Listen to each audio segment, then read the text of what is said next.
এই মুহূর্তে পশ্চিমবঙ্গের রাজ্য সরকারি কর্মচারীরা দীর্ঘদিন ধরে তাদের বকেয়া ডিএর দাবিতে আন্দোলন অনশন বিক্ষোভ করেই চলেছেন। বকেয়া ডিএর দাবিতে তোলপাড় একেবারে গোটা রাজ্য।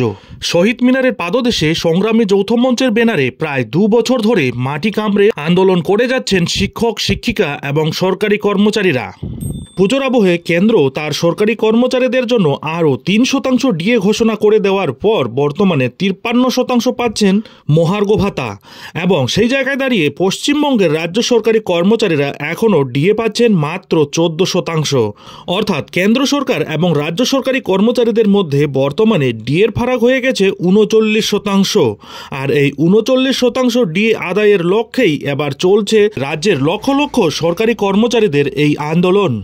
এরই মধ্যে একাধিক কর্মসূচি গ্রহণ করে একেবারে রাজ্য সরকারকে নাজেহাল করে দিয়েছে কর্মচারী সংগঠন। বর্তমানে এই মামলা চলছে দেশের সর্বোচ্চ আদালত সুপ্রিম কোর্টে। তবে এই 2 বছরের মধ্যে বারবার পিছিয়েছে এই মামলাটির শুনানি।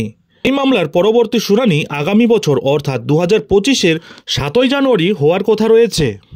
আর তার আগেই দেশের সর্বোচ্চ আদালত সুপ্রিম কোর্টের প্রধান বিচারপতি DY চন্দ্রচূড় অবসর গ্রহণ করেছেন, এবং প্রধান বিচারপতির অবসরের পরেই এবার প্রধান বিচারপতির পদের জন্য শপথ গ্রহণ করেছেন বিচারপতি সঞ্জীব খান্না। আর প্রধান বিচারপতি সঞ্জীব খান্না দেশের সর্বোচ্চ আদালত সুপ্রিম কোর্টের প্রধান বিচারপতির চেয়ারে বসতেই রীতিমতো তোলপাড়। আর এরই মধ্যে ডিএ নিয়ে বাংলার সরকারি কর্মচারীদের বড় বার্তা দিতে উদ্যোগী হতে পারেন খোদ মমতা বন্দ্যোপাধ্যায়। এই মুহূর্তে 14% হারে ডিএ পাচ্ছেন রাজ্য সরকারি কর্মচারীরা, আর কেন্দ্রীয় সরকারি কর্মচারীদের ডিএ বেড়ে 53% হয়েছে। এই আবহেই এবার কেন্দ্রীয় সরকারি কর্মচারীদের সঙ্গে রাজ্যের সরকারি কর্মচারীদের ডিএর ফারাকও বেড়েছে। নতুন করে ডিএ বৃদ্ধির ঘোষণা করা হয়নি রাজ্যের তরফে, তবে এবার এই নিয়ে বাংলার সরকারি কর্মচারীদের বড় বার্তা দিতে উদ্যোগী হতে পারেন খোদ মমতা বন্দ্যোপাধ্যায়। বন্ধুরা, আপনারা জানেন কেন্দ্রীয় সরকার ডিএ বাড়িয়েছিল তার সরকারি কর্মচারীদের জন্য সেই কালী পুজোর আগে, আর এরপর থেকে একের পর এক রাজ্য নিজেদের কর্মচারীদের ডিএ বাড়িয়েই চলেছেন। এরই মধ্যে অনেক রাজ্যে ডিএ কেন্দ্রীয় সরকারি কর্মচারীদের সমান, তবে বাংলায় এখনও ডিএ বাড়ানোর কোনো ইঙ্গিতই নেই। এদিকে আগের থেকেই কেন্দ্রের সঙ্গে ডিএর ফারাক নিয়ে ক্ষোভ রয়েছে রাজ্য সরকারি কর্মচারীদের মধ্যে। আর এরই মধ্যে এবার অসন্তুষ্ট সরকারি কর্মচারীদের বার্তা দিতে বড় পদক্ষেপ করতে পারেন তৃণমূলের ফেডারেশন। তৃণমূল কংগ্রেস সমর্থিত সরকারি ফেডারেশন শীঘ্রই একটি সভা করতে চাইছে বলে দাবি করা হচ্ছে আনন্দবাজার পত্রিকার এক রিপোর্টে। সেই সভাতে স্বয়ং মুখ্যমন্ত্রী মমতা বন্দ্যোপাধ্যায়কে হাজির করতে চাইছেন তারা। আর এর জন্য সংগঠনের তরফ থেকে উদ্যোগী হয়েছেন মন্ত্রী মানস ভুঁইয়া নিজেও। রিপোর্ট অনুযায়ী তৃণমূল সমর্থিত সরকারি কর্মচারী ফেডারেশনের সেই সভায় থাকার বিষয়ে মমতা বন্দ্যোপাধ্যায় সবুজ সংকেত দিলেই এর প্রস্তুতি শুরু করে দেবেন তারা। উল্লেখ্য, তৃণমূল কর্মচারী ফেডারেশনের সদস্য সংখ্যা 2,48,000। এই সংখ্যা আরও বাড়াতে ইতিমধ্যেই সদস্য সংগ্রহ অভিযান শুরু করেছেন তারা। জানা গিয়েছে রাজ্যের সরকারি দপ্তরে বিভিন্ন শাখা কমিটিগুলিকে নতুন করে সাজানো হচ্ছে। এই সভার বিষয়ে তৃণমূল সমর্থিত সরকারি কর্মচারী ফেডারেশনের নেতা প্রতাপ নায়ক আনন্দবাজার পত্রিকাকে জানান, তারা মুখ্যমন্ত্রীর কাছে সময় চেয়েছেন। সংগঠনের তরফ থেকে মুখ্যমন্ত্রীর সচিবালয়ের কাছে সময় চেয়েছেন মন্ত্রী মানস ভুঁইয়াও। এই আবহে মুখ্যমন্ত্রীর দপ্তর সময় দিলেই কলকাতায় তারা রাজ্য সরকারি কর্মচারীদের নিয়ে বড় সমাবেশ করতে চলেছেন। উল্লেখ্য, পশ্চিমবঙ্গে 1970 সালের পে কমিটি গঠন করা হয়েছিল। এই কারণে কেন্দ্রে যখন 5ম বেতন কমিশন কার্যকর হয় তখন রাজ্যে 4র্থ কমিশন আসে, আর 7মের জায়গায় বর্তমানে 6ষ্ঠ বেতন কমিশন কার্যকর হয়েছে।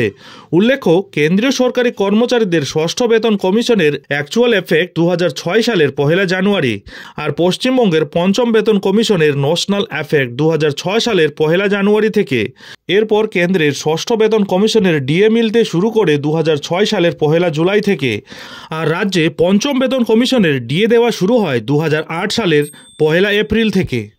এদিকে কেন্দ্রীয় সরকারি কর্মচারীদের 7ম বেতন কমিশনের অ্যাকচুয়াল এফেক্ট 2016 সালের 1 জানুয়ারি, আর পশ্চিমবঙ্গের 6ষ্ঠ বেতন কমিশনের ন্যাশনাল এফেক্ট 2016 সালের 1 জানুয়ারি থেকে। এরপর কেন্দ্রের 7ম বেতন কমিশনের ডিএ মিলতে শুরু হয় 2016 সালের 1 জুলাই থেকে, আর রাজ্যে 6ষ্ঠ বেতন কমিশনের অ্যাকচুয়াল এফেক্ট হয় 2020 সালের 1 জানুয়ারি থেকে। ডিএ দেওয়া শুরু হয় 2021 সালের 1 জানুয়ারি থেকে। বর্তমানে 14% হারে ডিএ পাচ্ছেন রাজ্য সরকারি কর্মচারীরা, আর কেন্দ্রীয় সরকারি কর্মচারীদের ডিএ বেড়ে এই মুহূর্তে 53% হয়েছে। এই আবহে এবার কেন্দ্রীয় সরকারি কর্মচারীদের সঙ্গে রাজ্য সরকারি কর্মচারীদের ডিএর ফারাক আরও বেড়েছে। এই আবহে ডিএ আন্দোলনকারীদের দাবি প্রাপ্য আরও 39% ডিএ দিতেই হবে রাজ্যকে। যদিও মুখ্যমন্ত্রী মমতা বন্দ্যোপাধ্যায়ের সরকার নিজেদের অবস্থানে অনড় থেকে কেন্দ্রীয় হারে ডিএ না দেওয়ার সিদ্ধান্ত নিয়েছেন, তবে কিছুটা ডিএ বাড়িয়ে কেন্দ্র ও রাজ্যের ফারাক ফের কিছুটা কমানো হতে পারে বলে মনে করছেন রাজ্য সরকারি কর্মচারীদের একাংশ। তবে এই বিষয়ে মুখ্যমন্ত্রী সবুজ সংকেত কবে দেয় সেটাই হচ্ছে এখন দেখার।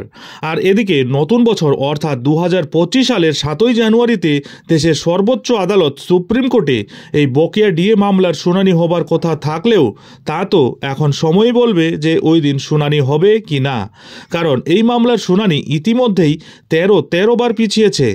তবে রাজ্য সরকারি কর্মচারীদের একাংশের মতে এবার এই মামলার শুনানি নতুন প্রধান বিচারপতির এজেলাসে অবশ্যই উঠবে। তবে তা তো এখন সময়ই বলবে। তবে যাই হোক, এখন এখানেই শেষ করছি। এর পরবর্তী আপডেটের জন্য অবশ্যই চ্যানেলে চোখ রাখুন।